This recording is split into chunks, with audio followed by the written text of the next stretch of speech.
फटे पुराने तंबुओं में रातें गुजरती हैं। सर्द रातों में बच्चा बिलखता है, माँ उसे अपने आंचल की गर्मी देती है।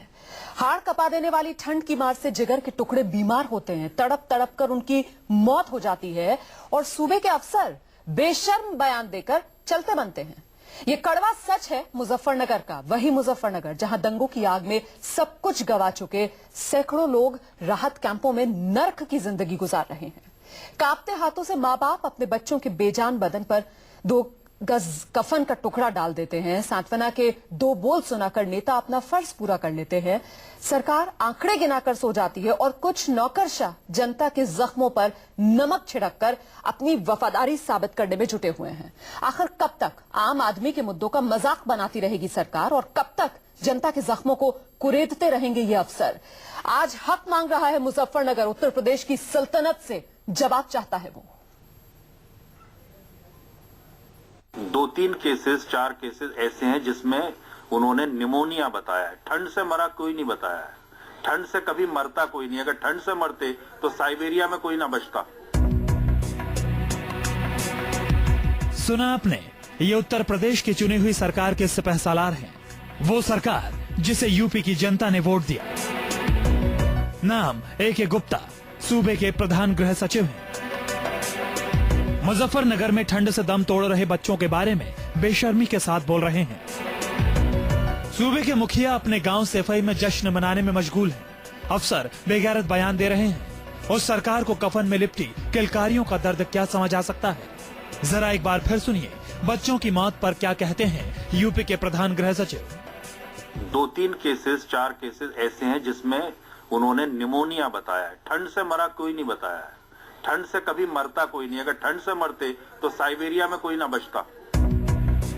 समाजवाद की नई संस्कृति में रंगे प्रधान सचिव महोदय शायद ये भूल चुके हैं कि ये जनता के नौकर हैं।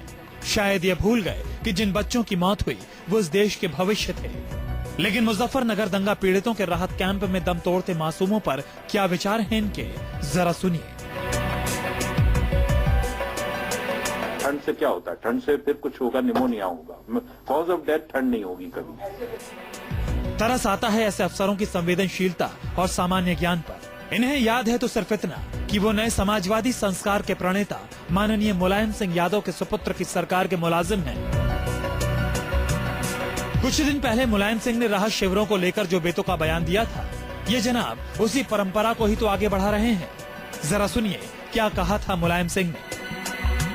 कोई लोग नहीं कैंप लगाए, वो पीठ लोग नहीं, पता लगा लो। ये वो लोग हैं जो षड्यंत्रकारी हैं, जो बीजेपी और कांग्रेस ने षड्यंत्र किया है। एक पुरानी कहावत है कि जब रोम जल रहा था तो रोम का शासक नीरो बंसी बजा रहा था। वो जनता की बेबसी पर हंस रहा था। उत्तर प्रदेश की सरकार भी शायद आम आदमी के गुस्से को हल्के में ले रही है। शायद वो भूल रही है कि आम आदमी जब जाग जाता है तो राजनीति में कैसी क्रांति होती है। दिल्ली उस क्रांति की गवाह है। लेकिन जिस सूबे के अफसरों को जनता के मुद्दों से कोई सरोकार नहीं, वहाँ के सत्ताधीश के विचार क्या हैं, जरा ये भी देखिए। कई बार सवाल जवाब में, बातचीत में जो भाषा बदल जाती है, मैं समझता हूँ उन लोगों को अपनी भाषा पे नियंत्रण रखना चाहिए।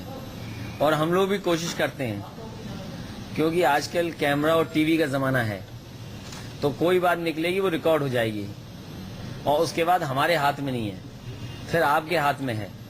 आप कितनी बार रोक करके रिवाइंड कर करके उसी चीज को बार बार दिखाएंगे। गजब है यूपी की समाजवादी सरकार। एक और सूबे के मुखिया अपने गांव यानी सफाई महोत्सव में फोटो खिंचवाने में मगन है, तो वहीं उनके अफसर बेशर्म बयान देकर दंगा पीड़ितों के जख्म पर नमक छिड़क रहे हैं। एक और जहां राहत कैंप पर आई रिपोर्ट में ये माना गया कि अभी भी पीड़ितों के लिए बनाए गए 5 कैंप में 4783 विस्थापित लोग रह रहे हैं।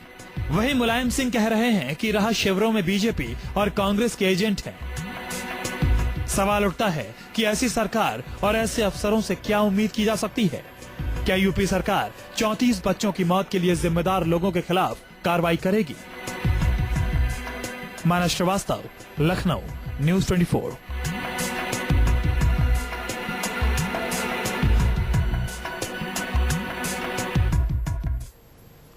राज्यसभा सांसद मोहम्मद अदीब मेरे साथ मौजूद है इस वक्त, साथ ही कमाल फारूकी पूर्व चेयरमैन अल्पसंख्यक आयोग के हमारे साथ हैं, और हमारे साथ भुक्कल नवाब हैं, समाजवादी पार्टी के नेता। बहुत बहुत स्वागत है आप सभी का।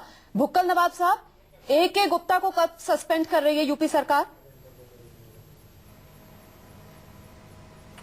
देखिए, AK गुप्ता जी ने जो कहा है उस पर हम आपको टिप्पणी देंगे, लेकिन उसके पहले हम आपको एक बात बताते चले कि जो मुजफ्फरनगर के अंदर जो दंगा हुआ है वो बहुत ही आसानी से, बहुत आराम से, बहुत सुकून से एक बात को बिल्कुल कह दिया जाता है कि ये हिंदू मुस्लिम दंगा है।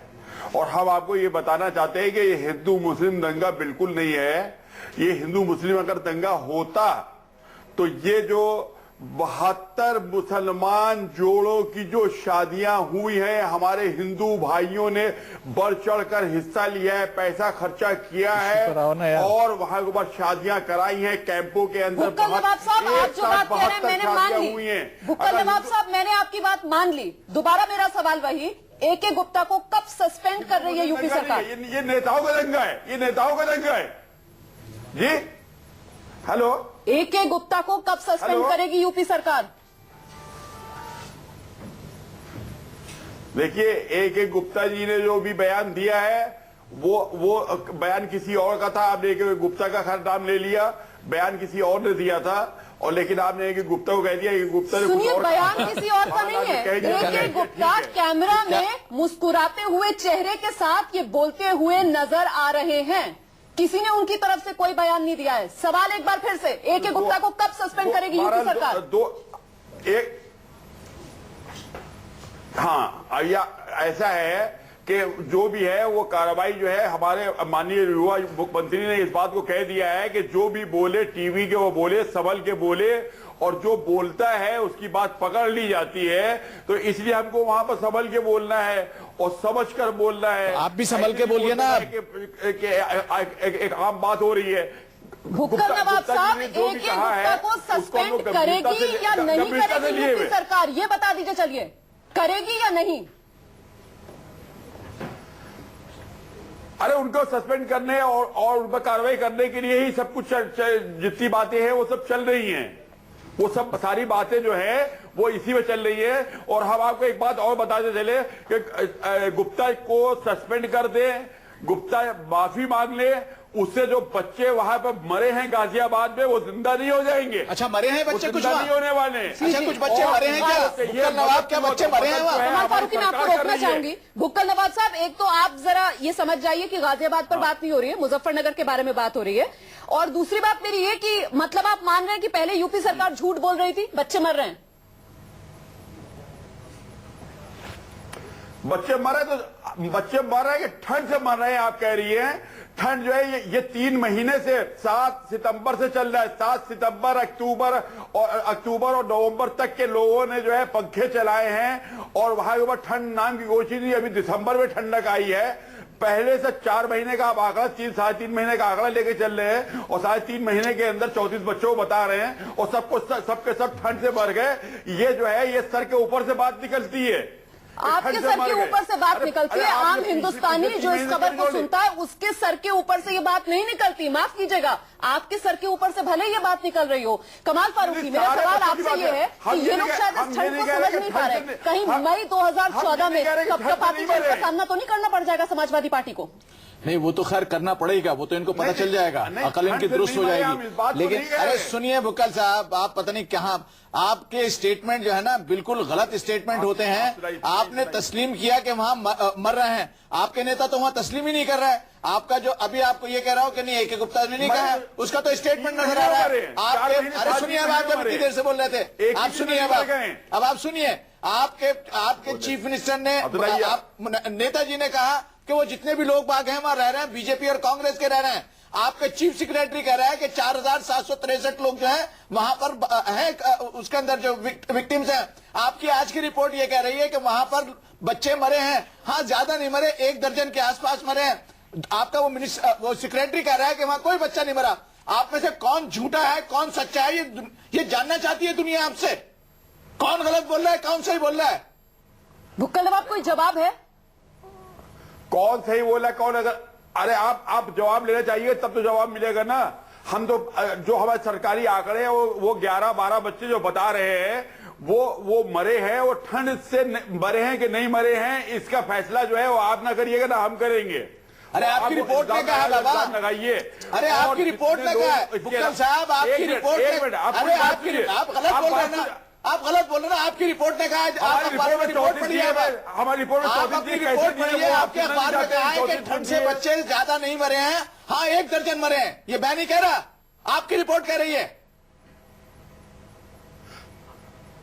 हमारी रिपोर्ट क्या कह रही है वो हम बताना चाहते हैं, आप सुनना नहीं चाहते। हमारी रिपोर्ट जो है वो एक दर्जन बच्चों को जो कह रही है वो ठंड से मरने को नहीं कह रही है, ठंड से भी मरे, ठंड से भी मरे। लेकिन 1 दर्जन हमने जो है वो प्राइवेट हॉस्पिटल के अंदर हमने हमारे जो अधिकारी कर्मचारी जो है वो लगे हैं, लोगों से मिले हैं प्राइवेट हॉस्पिटल के अंदर, जो वहां पर छानबीन की है, तब 34 बच्चों का हमको मालूम हुआ है। वैसे आखिर बुक्कल नवाब साहब, ये कैसी सरकार है जिसे यही नहीं पता चलता कि उसके राज्य में क्या हो रहा है? इस सरकार को ये नहीं पता कितने राहत शिविर चल रहे हैं, इस सरकार को ये नहीं पता चलता कि बच्चों की मौत हो रही है, इस सरकार को ये भी नहीं पता चलता कि राहत शिविरों पर किस तरीके से जुल्म ढाए जा रहे हैं, राहत शिविरों में जो पीड़ित रह रहे हैं उन्हें किस तरीके के हालात से गुजरना पड़ रहा है। ये सरकार कहाँ हवा में है क्या सरकार? आप क्या देखिए, आप जो कह रही हैं, आप इस बात को समझ लीजिए कि वहां के ऊपर जो मुजफ्फरनगर के 41 कैंप थे, 41 कैंप थे, उसमें से 40 कैंप खत्म हो गए। अब ये घटे के बढ़े ये आप बताइए। और यहाँ को 17 कैंप थे, 17 में से 13 खत्म हो गए, 4 बचे, तो 58 कैंप में 5 कैंप बचे। हमने कम किए कि ज्यादा किए कैंप? बुक्कल नवाब साहब जरा सुन लीजिए, भाषा सिंह हमारे साथ मौजूद है, पत्रकार। ये गई थी, उस टीम का हिस्सा थी जिसने वहां जाकर जमीनी हकीकत देखी। भाषा जरा बताइए बुक्कल नवाब को, और जरा दर्शक भी जाने, पोल खोलिए आपकी सरकार की। सबसे बड़ी बात है कि पूरी तरह से बेशर्मी और झूठ में लिपटी हुई ये सरकार है, जिसको खुद भी ये भी समझ नहीं आ रहा कि चुल्लू भर पानी जिसे कहते हैं कि चुल्लू भर पानी में डूब मरने लायक बयान तक नहीं दे रहे हैं इनके नेता। ये क्या बोलेंगे? इनकी सरकार कुछ बोल रही है, इनके नेता कुछ बोल रहे हैं, मुख्यमंत्री और सुपर मुख्यमंत्री कुछ बोल रहे हैं। सबसे पहली बात है, इनको आज तक यही समझ नहीं आया। एक मिनट आप शांत रहिए जरा, बहुत देर से सुन रहे हैं हम आपको। सबसे पहली बात, आज तक आप ये तय नहीं कर पाए कि मुजफ्फरनगर में जो लोग मारे गए थे वो कौन लोग मारे गए थे। उनको आपने जो भगाने, राहत शिविरों से भगाने की कोशिश की, वो क्यों कोशिश की? सुप्रीम कोर्ट ने अगर आपको फटकार ना लगाई होती तो आप गैर कानूनी ढंग से उनसे लिखवा के उनको रफा दफा करते मामले। दो बात। तीसरी बात, जो सबसे बड़ी बात है, एक तरफ आप कहते हैं अगर वो कांग्रेस और बीजेपी के लोग हैं जो राहत शिविरों में रह रहे हैं, तो सुप्रीम कोर्ट द्वारा जो नियुक्त टीमें हैं वो क्या रिपोर्ट दे रही हैं, किसको रिपोर्ट दे रही हैं? और सबसे बड़ी बात, इतनी शर्म नहीं होनी चाहिए, कम से कम आंखों का पानी इतना नहीं मरा होना चाहिए कि बच्चों की जो मौतें हैं उनको भी आप नकारें, जबकि आपकी अपनी सरकार की जो रिपोर्ट है, सुप्रीम कोर्ट में जो हलफनामे हैं, जो बलात्कार के हलफनामे हैं, नहीं, आप लोग पूरी तरह से बेशर्मी। वहां पर आप महोत्सव करते हैं, महोत्सव के लिए करोड़ों रुपए जाया करते हैं, आपको शर्म नहीं आती? उसी शहर में जिस लोगों ने आपको, जिस राज्य में लोगों ने आपको इतने बड़े पैमाने पर वोट दिया, जहां आपको काले झंडे दिखाए जाते हैं और उसके बाद आप राहत के नाम पर कुछ नहीं करते हैं और वहां पर उन लोगों का अस्तित्व ही नकार देते हैं। इतने बड़े पैमाने पर आप रह के जाइए। अगर ठंड में मैं कहती हूँ, मैं चुनौती देती हूँ एक पत्रकार के नाते, एक कलम खबीज के नाते, कि तमाम सरकार के जो लोग बैठे हैं जिनको दिखाई नहीं दे रहे ये लोग, आप लोग एक हफ्ते तक वहां पे रहिए जहां पे वो 4000 5000 लोग अपने घर से बेदखल होके रह रहे हैं, अपने बच्चों को, छोटे छोटे बच्चों को जन्म दे रहे हैं, बच्चे मर रहे हैं, कोई व्यवस्था नहीं है। पूरी सरकार को कायदे से इस समय सफाई में ना होकर मुजफ्फरनगर के उन राहत शिविरों में रहने की व्यवस्था है, वहाँ एम्बुलेंस मौजूद है, डॉक्टर मौजूद है। अरे यार, मैं आप सबको रोकना चाहूंगी। और बुक्कल नवाब साहब जो बात कह रहे हैं कि कैंप खत्म हो रहे हैं, बुक्कल नवाब साहब आप जो बात कह रहे हैं कैंप खत्म हो रहे हैं, जरा मैं दर्शकों को दिखाना चाहती हूँ। जी हाँ, हम तस्वीरें दिखाएंगे दर्शकों को, हम कुछ भी नहीं कहेंगे, और उन तस्वीरों को देखकर जरा आप इस बात को समझिए कि कैंप कैसे खत्म हो रहे हैं। सुनिए जरा आप भी। पसर में आएगा कायदे का अलावा ठाऊ जो की 1 लाख रुपए हो तो यहाँ जमीन ले लो, और जमीन ले तो अपनी यहाँ रह सकते हो, नहीं तो अपना झुग्गी खाली करो, झुग्गी पाड़ो तो उठाओ यहाँ से भागो। खाना बना रहे थे, प्रशासन जबरदस्ती उठवा रहा है यहाँ से, गाँव के लोग ये सेविल खाली कर दो, झुग्गी जबरदस्ती पैसा नहीं मिला, अभी तक कुछ नहीं मिला बता। पसर में आएगा क्या जगह अलावा ठाऊ जोगी 1 लाख रुपए हो तो यहाँ जमीन। भुक्कल नवाब साहब ये पीड़ित थे जो बता रहे हैं किस तरीके से जोर जबरदस्ती इनके साथ की जा रही है, बुलडोजर तक चलवाए जा रहे हैं और इनसे कहा जा रहा है हटो यहाँ से, खाली करो ये जगह जो है। और कुछ पर तो मुकदमे दर्ज कर दिए, जो पीड़ित है भुक्कल नवाब साहब उन पर मुकदमे दर्ज किए जा रहे हैं। ये हाजी नहीं, आप बात सुनिए, आप बात सुनना नहीं चाहती है। हमने इनसे कहा कल्याणपुर इंटर कॉलेज मुजफ्फरनगर में जो है वहां के ऊपर आपकी व्यवस्था पूरी कर रहे हैं, रहने की, खाने की, ओढ़ने की, बिछोना सब कुछ अब आपको कर रहे हैं। और कह के हाथ जोड़ के इनके हाथ जोड़े कि आप जो है कल्याणपुर इंटर कॉलेज चले जाइए। कल्याणपुर इंटर कॉलेज में पूरा इंतजाम करके रखा है और वो वहां के ऊपर जो है ये भाजपा, ये बीजेपी और कांग्रेस के लोग, ये राजनीतिक लोग उनको वहां से हटने नहीं दे रहे, कह रहे कि कैंप में ही रहो, ठंडक में ही रहो। आप सपा के लोग हैं, आपको जिंदा रहने का हक है ना, लेकिन कैंप नहीं खाली सबके नीचे। मैं भुक्कल साहब एक बात कहूं आपसे, मैं आज सुबह से ये बात कह रहा हूं, सुनिए। मैं आपको भी और आपके तमाम लीडरों को भी और आपके जो ब्यूरोक्रेसी है उनको कहता हूं, अपनी फैमिली के साथ में, बच्चों के साथ में एक रात मुजफ्फरनगर में ठहरो, फिर कल सुबह तुमसे पूछेंगे। एक रात ठहरो सवाल ये, और कमाल फारूकी मैं जरा सा रोकना चाहूंगी भाषा जी आपको भी, ये तस्वीरें भी हम दर्शकों को दिखा रहे हैं, बुलडोजर किस तरीके से चलाया जा रहा है, कैसे इन कैंपों को हटाने की कोशिश की जा रही है, जबरन जो पीड़ित हैं उन्हें यहाँ से खदेड़ा जा रहा है, बाकायदा जोर जबरदस्ती पीड़ितों के साथ की जा रही है। जरा देखिए, छोटे छोटे बच्चे भी नजर आ रहे हैं, औरतें नजर आ रही हैं, कुछ बुजुर्ग हैं, कुछ बीमार हैं इनमें, और इस तरीके की जबरदस्ती की बुलडोजरें चलवाई जा रही है इन पर कि जान की कोई कीमत नहीं है। समाजवादी पार्टी के राज में मोहम्मद अदीब मेरे साथ यहाँ पर मौजूद है। मोहम्मद अदीब, कुछ दिन पहले हमने देखा था किस तरीके से समाजवादी पार्टी के जो बड़े नेता हैं वो मुआयना करते हैं, और मुआयना करने के बाद कोई कहता है कि दरअसल यहाँ बहुत सहूलियतें हैं पीड़ितों को, इस वजह से वो जाना नहीं चाह रहे हैं। गरीबी का मजाक। कोई आकर कहता है कि देखिए ये तो बीजेपी और कांग्रेस के लोग हैं, ये जाना नहीं चाह रहे हैं। और अब बिल्कुल उसी तर्ज पर जो नौकरशाह हैं, जिन्हें जनता का नौकर होना चाहिए, उनकी सेवा करनी चाहिए, वो भी आम आदमी का ऐसे ही मजाक बना रहा है, कह रहा है कि ठंड से कोई नहीं मरता। ये कैसी दलीलें हैं मोहम्मद अदीब? देखिए, सबसे बड़ी बात यह कि जो साहब ये समाजवादी के बैठे हुए हैं, मैंने सियासत में बहुत लोगों को देखा, लेकिन इतनी बेशर्मी के साथ झूठ बोलते हुए कोई शख्स आज तक जिंदगी मुझे नहीं दिखाई पड़ा। ये वो शख्स है जो आज तक वहां गया भी नहीं है, और एक रात एक लम्हा नहीं रहा वहां। कह रहे हैं कि सारे कैंप खत्म कर दिए। भाई किस किस्म के आदमी हैं आप? आपको शर्म नहीं आती? जिन माओं को अपने ठंडक में अपने बच्चों को कपड़े के हाथों से दफन किया, उसका रहम भी नहीं आया आपको। आप इंसान हैं या वहशी हैं? आपको हुकूमत चलाने का हक नहीं, आपको जेलों में रहने का हक है। आपने इस मुल्क का मजाक बनाया है। आपने ये इल्जाम लगाकर कि ये बीजेपी और कांग्रेस के वर्कर हैं और बेशर्मी के साथ आप बोलते हैं। आपको अगर इंसानियत की जरा सी होती है, आप समाजवादी कहते हैं, आप समाजवादी का कॉन्सेप्ट को नहीं जानते। मैं सन 66 से जयप्रकाश नारायण के साथ जुड़ा हुआ था, मैं जानता हूँ समाजवादी क्या है। ये दुकानदारी लगाकर, दौलत कमाकर और मासूमों की लाशों पे सियासत करते हैं। आप वोट हासिल करना चाहते हैं। मैंने जिंदगी में कोई ऐसा बेशर्म लीडर नहीं देखा। किस तरह की बातें करते हैं आप? मुस्तकिल झूठ बोलते चले जा रहे हैं आप। जी भाषा जी, एक बहुत महत्वपूर्ण बात जो इन्होंने कही कि कांग्रेस और बीजेपी के लोग हैं। मेरा कहना है कि देश के संविधान में कहीं लिखा हुआ है कि अगर 5,000, 6,000, 10,000 लोग सड़क पर हैं और वो किसी पॉलिटिकल पार्टी के हैं तो उन्हें मरने को छोड़ा जा सकता है। उनको तमाम जो घरों से बेदखल होकर बच्चे और औरतें हैं उनके ऊपर आप एक ठप्पा लगा दीजिए कि कांग्रेस बीजेपी, कल को सपा का बोल दीजिए, परसों बीएसपी का कह दीजिए। मैं कह रही हूं कि वह आवाम है, वह नागरिक है उत्तर प्रदेश की जमीन की, वहां के लोग रहने वाले हैं, वो किसी भी पार्टी के हों। जिम्मेदारी वहां की समाजवादी पार्टी की है कि वह उनको सुरक्षा दे। जिम्मेदारी वहां की समाजवादी पार्टी की, क्योंकि और सबसे बड़ी बात जो भूल जा रहे हैं, ये सारे वोटर समाजवादी पार्टी के रहे हैं, ये सारे अकलियत के लोग हैं। और वहां सबसे बड़ा दुख दर्द, आप तो नहीं गए, हम लोग वहां गए हैं, वहां सबसे बड़ा दुख दर्द है। सबसे ज्यादा लोग बोलते हैं कि हमने जिनकी सरकार बनाई उन्होंने ही हमारे साथ यह सलूक किया। आखिर क्यों?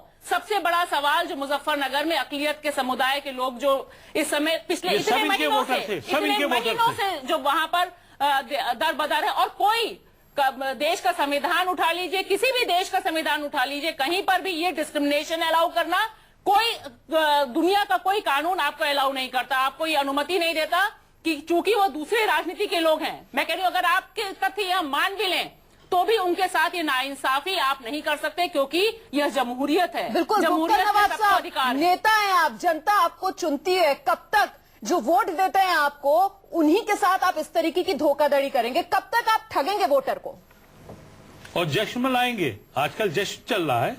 ये देखिए, आपको जो कहना है वो कह लीजिए कि हम वोटर को ठगेंगे, हम कुछ भी करेंगे, आप अपने स्वतंत्र कहने के लिए। लेकिन वहां 45,000 से 5,000 के ऊपर हम ही लेके आए। 40,000 जो है वहां से जो है वो लोग अपने अपने घरों में जा चुके हैं। 72 लोगों की शादियां जो है हमारे हिंदू भाइयों ने वहां पर कराई है। सच को स्वीकार करने के लिए अब तैयार आप नहीं है तो हम इसको क्या कर सकते हैं? आप हिंदू मुसलमान की बात न करें, इंसानियत की बात करें। जहां तक ताल्लुक है हमको बहुत दुख दर्द है। देखिए, ये भी बहुत ही शर्मनाक बात है कि आप बार बार हिंदू और मुसलमान की बात कर रहे हैं। जरा इंसान की बात कर लीजिए और इंसान के दर्द को समझिए। जिंदगी सबकी एक जैसी होती है, हर इंसान की जरूरत भी एक जैसी है। सबको रोटी चाहिए, सबको कपड़ा चाहिए, सबको इस मौसम की मार से बचना है। जिंदगी का जो फलसफा है ना सबका, वो एक जैसा ही होता है। भुक्कल नवाब साहब, कम से कम इस त्रासदी पर आप हिंदू और मुसलमान मत कीजिए, और न्यूज 24 पर बैठकर तो आप कतई इस तरीके की बात मत कीजिए। हिंदू मुसलमान मैं आपकी तारीफ करूंगी, मैं आपकी हाँ में हाँ मिलाऊंगी। बताइए, समाजवादी पार्टी की सरकार फेल हुई है ना? इतनी बड़ी घटना घटी है, कुंभ मेले में इतनी बड़ी घटना घटी है, और वहां के ऊपर जिस तरीके से हमारे हिंदू भाई हाथाहाथ हुए हैं, वहां के ऊपर जिस तरीके से हमारे युवा मुख्यमंत्री ने 7-7 लाख रुपया दिया है, और जिस तरीके से वहां आप बात को लेकर जा रहे हैं? हम मुजफ्फरनगर की बात कर रहे हैं और आप ऊपर जा रहे हैं। ये आप मुद्दे से कहां से कहां जा रहे हैं? की बात करिए। वहां कौन मुसलमान था? वहां कौन मुसलमान था? कोई बोल नहीं सकता। हमने वहां के ऊपर लैपटॉप अगर बांटे 10 लाख लैपटॉप मुसलमानों को बांटे। देश का दस्तूर ये है। विद्या कन्या धन अच्छा बुक्कल साहब, एक सुन लीजिए ये मुल्क कैसे चलता है, जरा समझिए इस बात को। इस मुल्क में ये होता है कि मंडेला की डेथ हुई, 7 दिन तक दिल्ली में कोई खुशी नहीं मनाई गई। मंडेला एक इंसान था और एक इंसान के लिए दिल्ली की खुशियां मना कर दी गई। यहां हजारों लोग पीड़ित हो गए, कितने मर गए, और आप बैठ के वहां अपने यहाँ सफाई में जश्न मना रहे हैं। ये किस तरह के लोग हैं आप? आपको गम करना चाहिए था। आपको अपनी स्टेट में अगर आप हैंडल नहीं कर पाए थे तो स्टेट के अंदर आपको ये कहना चाहिए था कि जब तक ये रिहेबिलिटेट नहीं हो जाएंगे, जब तक दिल नहीं जोड़ेंगे, कोई फंक्शन नहीं होगा। इलेक्ट्रॉनिक चीजें हैं उसको ऊपर कर मुक्त कर दिया गया है। 10 लाख रुपए की जो कार यहाँ के ऊपर है लखनऊ के अंदर, वहां 2 लाख रुपए कम पे मिलती है। हिंदुस्तान के लोग गरीब खाने को नहीं है, कारों की बात कर खरीदते हैं। लेकिन देखिए इसी से पता चला। भुक्कल नवाब साहब, आपकी तरफ से जितनी बातें कही जा रही हैं हम वो सब सुनेंगे। साथ ही जो मन में सवाल है इस वक्त आम जनता के, वो सवाल भी देखिए आपके सामने हम रखेंगे। तो भले ही आप कितना भी घुमाने की कोशिश करें और कहीं भी मुद्दे को भटकाने की कोशिश करें, लेकिन बार बार हम वही सवाल आपके सामने रखेंगे। सवाल एक बार फिर से आपसे होगा, AK गुप्ता को कब सस्पेंड कर रही है यूपी सरकार?